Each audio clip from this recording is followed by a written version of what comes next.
ते चॅनल आमचं गेल्यामुळे जी काय आमची मेहनत होती ती तिथं स्टॉप झाली. म्हणून आम्ही पूर्ण झिरो बॅलन्स वरती हा बिझनेस चालू केला. तर नमस्कार. आज व्हिडिओ बनवायचं कारण म्हणजे भरपूर जण आम्हाला प्रश्न विचारत होते की तुमची फील्ड कोणती आहे, तुम्ही ह्यात कसे पडला, यूट्यूबमध्ये कसे पडलात, किंवा आपला जो बिझनेस आहे की मृणालीला आपण बिझनेस चालू करून दिलेला आहे मसाल्यांचा, तर यामध्ये तुम्ही कसे पडलात, तुमचं लग्न केव्हा झालं, तुमचं करिअर कोणतं होतं आधी, तुमची फील्ड कोणती होती आणि तुम्ही ह्यात कसे पडलात, ह्या सगळ्याच प्रश्नांची उत्तरं आज आपण देणार आहोत. तर आमची भेट झाली 2021 मध्ये.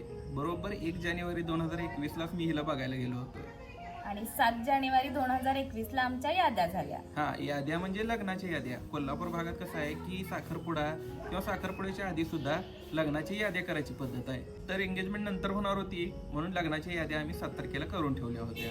तर आमची एंगेजमेंट झाली 30 जानेवारी 2021ला आणि त्यानंतर 1 महिन्याभरातच लग्न 28 फेब्रुवारी 2021ला. तर त्याच्या आधी आमची काहीही ओळख नव्हती. सगळ्यांना वाटत होतं की तिची फील्ड आणि माझी फील्ड इंजिनिअरिंगची असल्यामुळं की आमची आधी ओळख आहे की काय, पण काहीच नाही. ती होती एका दुसऱ्या कॉलेजला, मी होतो वेगळ्या कॉलेजला. पण आम्ही टेक्निकल इव्हेंटला सुद्धा अजिबात भेटलेलो नाही. पण काही दिवस सगळ्यांना वाटत होते की आमचं लव्ह मॅरेज आहे की आमच्या काय. दोघांमधला डिस्टन्स आहे ते खूप कमी आहे. त्यामुळे सगळ्यांना वाटायचं की आम्ही एकाच वेळी पासआउट झाल्यामुळं सगळ्यांना वाटायचं की आमचं लव्ह मॅरेज आहे की काय, पण तसं काहीच नव्हतं. आणि कसं आहे माहिती आहे काय की स्वभाव जर मॅच झाले ना तर त्याच्या आधीची ओळख नसली तरी सुद्धा तिथून पुढे व्यवस्थित त्यांचं रुटीन चालू होतं. त्या पद्धतीनंच आमचं झालं. आणि यूट्यूबचं किंवा सोशल मीडियाचं म्हणाल तर मला पण आधीपासून कसं होतं की यूट्यूब किंवा इंस्टाग्राम यामध्ये भरपूर इंटरेस्ट होता, म्हणजे सोशल मीडियावर. आणि मला पहिल्यापासूनच, म्हणजे मी इंजिनियर आहे तरी पण मला पहिल्यापासूनच मला कुकिंग मध्ये इंटरेस्ट होता. हा, मग आमचं बरोबर टायअप झालं. जे काय असेल ते शूटिंगचं मी सांभाळणार आणि कुकिंगचं काय आहे ही सांभाळणार. त्यामुळे आम्ही म्हणले की दोघांच्या ह्यानं काहीतरी करता येईल, म्हणून आम्ही युट्यूब चॅनल 2021च्या सप्टेंबर ऑक्टोबरला चालू केलं. पण थोडक्यासाठी आम्ही प्रवास तो केला, म्हणजे जवळपास सप्टेंबर 2021 असेल आणि तिथून पुढे 1 वर्षभरात म्हणजे सप्टेंबर 22 ते जास्तीत जास्त डिसेंबर 22 पर्यंत या अवधीतच ते आमचं चॅनल चालू राहिलं. आणि त्यानंतर आम्ही त्यावर भरपूर काम केलं होतं. भरपूर आमच्या जवळपास लॉंग व्हिडिओ भरपूर होते. त्याच्यानंतर शॉर्ट व्हिडिओची तेव्हा एवढं फॅशन नव्हती, म्हणजे रील्स असेल किंवा शॉर्ट्स असेल एवढं तेव्हा नव्हतं 2021 ते 22च्या दरम्यान. तेव्हा लॉंग व्हिडिओच जास्त चालायचं. त्यामुळे भरपूर आम्ही लॉंग रेसिपीज केलेल्या. ते चॅनल आमचं गेल्यामुळे जी काय आमची मेहनत होती ती तिथं स्टॉप झाली. पण असू दे म्हणलं की काय हरकत नाही, आपल्याला निदान अनुभव तर आला. त्यामुळे आम्ही काय केलं की 2022 संपलं, डिसेंबर 2022च्या दरम्यान किंवा जानेवारी 2023च्या दरम्यान तसं झालं असेल.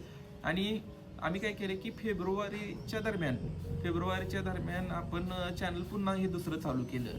आणि पुन्हा काय झालं की ह्याची प्रेग्नन्सी राहिली. तिथून पुढे प्रणम्य झाला. तिथून पुढे 5-6 महिन्याची रेस्ट म्हणल्यावर मला वाटतंय तू इकडे कधी आलीस का? एप्रिल मार्च 2024ला. हा, मार्च 2024ला ही इकडे आली.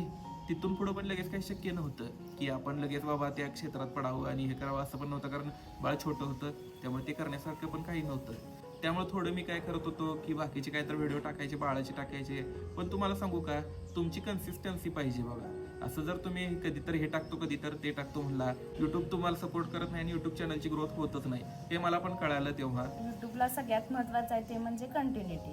हा, कंटिन्युटी आणि पेशन्स म्हणजे कसं आहे की तुम्हाला जर असं वाटत असेल की आज मी व्हिडिओ टाकायला चालू केले आणि लगेच माझी उद्या ग्रोथ झाली, तर तसं नाही आहे. आमचे हे 56,000 सबस्क्रायबर पूर्ण व्हायला जवळपास आमची 4 वर्षाची मेहनत आहे. त्यामध्ये 2 वर्षाचा अनुभव असेल आणि 2 वर्षाची व्हिडिओची मेहनत असेल.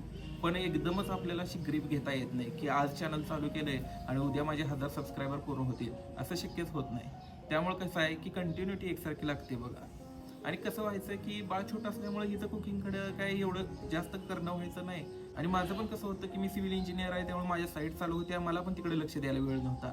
त्यामुळे ते चॅनल असंच काहीतरी टाकणं, हे करणं, असं करत ते असं पुढंपर्यंत आलं. पण एवढी काही म्हणा तशी ग्रोथ नव्हती. मग आम्ही काय केलं की 2025 पासून शॉर्ट व्हिडिओची फॅशन आली. शॉर्ट व्हिडिओ करायला सुरू केले. रील करायचे, शॉर्ट व्हिडिओ करायचे. पण तुम्हाला सांगू काय की शॉर्ट व्हिडिओ असेल किंवा रील असेल, ती तात्पुरती त्यावर जे सबस्क्रायबर येतात, फॉलोअर्स येतात, ते प्रत्येक व्हिडिओचे वेगवेगळे असतात. त्यामुळे तुमच्या मागची जी कंटिन्युटी असते ती राहत नाही. कसं आहे, तुम्हाला एखाद्याला हा व्हिडिओ आवडला तर तेवढ्यापुरतीच त्याचे सबस्क्रायबर राहतात. तुझे त्या पुढच्या व्हिडिओला ते राहतीलच असं नाही किंवा ते पाहतीलच असं नाही. त्यामुळे कसं आहे की एकदा तुमचं त्यात पडला ना तर त्याची कंटिन्युटी तशीच ठेवायला पाहिजे. त्यामुळे नसेल तर अल्गोरिदम युट्यूबचा असा आहे की तुमचा रेशो तो वर जाऊच देत नाही. आणि आमच्या ज्या काही रेसिपी आहेत ते आपण आपल्या संस्कृती जपत करत आहोत, की ज्या पद्धतीने आपले सणवार आले की त्याच्या रिलेटेड रेसिपी टाकणं. कारण लोकांची आमच्याकडे तशी मागणीच असायची की बाबा आता हा सण आलाय तर तुम्ही या रेसिपीज टाका. ते लोक आम्हाला कमेंट करून सांगायचे, त्या पद्धतीने आम्ही रेसिपी टाकत गेलो. बरोबर.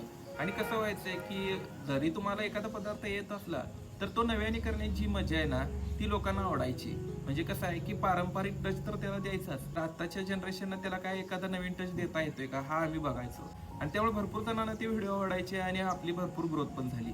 आणि आपल्या चॅनलला खरी ग्रोथ आहे ना ती गणपती, दिवाळी आणि दसरा या 3 सणांच्याच रेसिपीने आपल्या चॅनलने खूप जास्त ग्रोथ घेतली. आणि 2026ला आमचं ठरलं की आपण काहीतरी बिझनेस कडे पण वळायला कारण पाहिजे. आता प्रणम्य पण थोडा मोठा झाला होता, त्यामुळे आम्हाला वेळ पण होता की काहीतरी आपलं नवीन स्टार्टअप करण्यासाठी.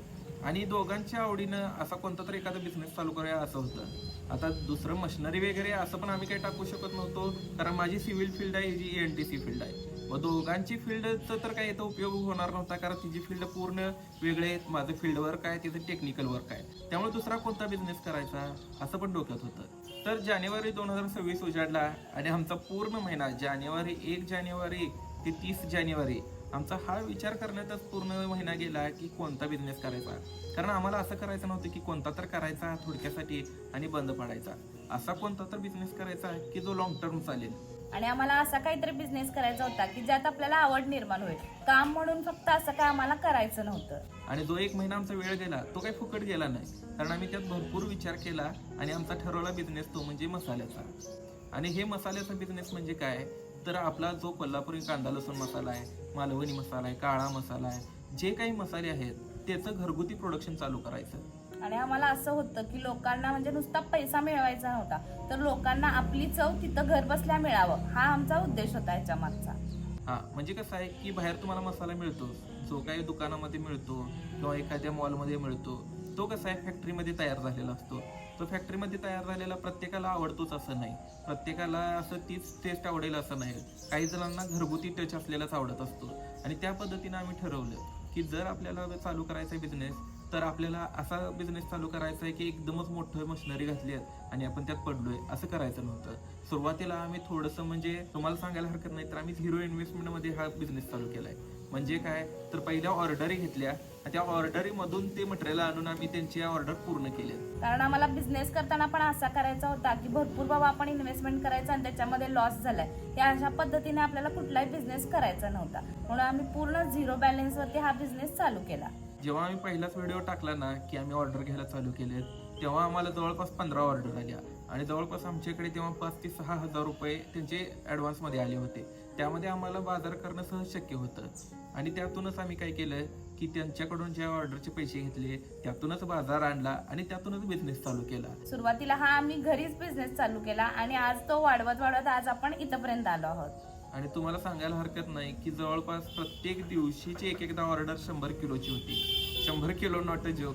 म्हणजे महिन्याची जवळपास आमची एकदा 3 टन पण ऑर्डर पूर्ण झाली. आम्हाला कसा दिवस उजाडायचा आणि कसा मावळायचा हे कळलं पण नाही, कारण नुसतं रोज उठल्यापासून आम्ही मसाल्यातच असायचो. आणि होय कसं होतं की ज्याच्यात बाबा तुम्हाला इंटरेस्ट आहे ते तुमच्या फील्डचं नसेल तरी चालेल. तुमचं कसं आहे की एज्युकेशन एकीकडं आणि तुम्ही करणारं काम एकीकडं. असं पण म्हणायचं काम नाही की तुम्ही सिव्हिलचं आहे आणि तुम्ही ह्यात कसं आहे किंवा ही ENTCची आणि ह्यात कसं आहे असं आपल्याला काही ज्यात नाही. आवड आहे आपण त्यात कष्ट करून करिअर करायचं. आणि अशा पद्धतीने आम्ही ह्या मसाल्याच्या बिझनेसमध्ये पडलो. तर तुमचे जे काही प्रश्न होते की तुम्ही कसे भेटलात, तुमचं लग्न कधी झालं किंवा इथपर्यंत कसं आलात, युट्यूबवर कसं आलं, हे सगळ्या प्रश्नाची आपण आज उत्तर बघितली. ह्या पुढचे पण तुमचे काही प्रश्न असतील तर एक कमेंटमध्ये सांगा, त्यावर आपण नक्की व्हिडिओ यापुढील करू. जरी तुम्हाला मृणालीज मसाल्याचा प्रवास कसा चालू आहे हे बघायचं असेल तर तुम्ही नेक्स्ट व्हिडिओमध्ये नक्की पहा. आणि तुम्हाला जर आजचा व्हिडिओ आवडला असेल तर लाईक करा, कमेंट करा. तुमचे काहीही प्रश्न असतील तरी सुद्धा कमेंट करून सांगा, त्याची उत्तर नक्कीच आम्ही देऊ. आणि तुम्हाला जर हा व्हिडिओ एखाद्याला पाठवायचा असेल इन्स्पिरेशनल म्हणून तर त्याला सुद्धा पाठवा, शेअर करा. आणि चॅनलवर जर नवीन असाल तर प्रफुल्ल मृणाली व्लॉग हे चॅनल सबस्क्राईब करा. तर भेटूया अशाच एक नवीन व्हिडिओ सोबत. तोपर्यंत धन्यवाद. धन्यवाद.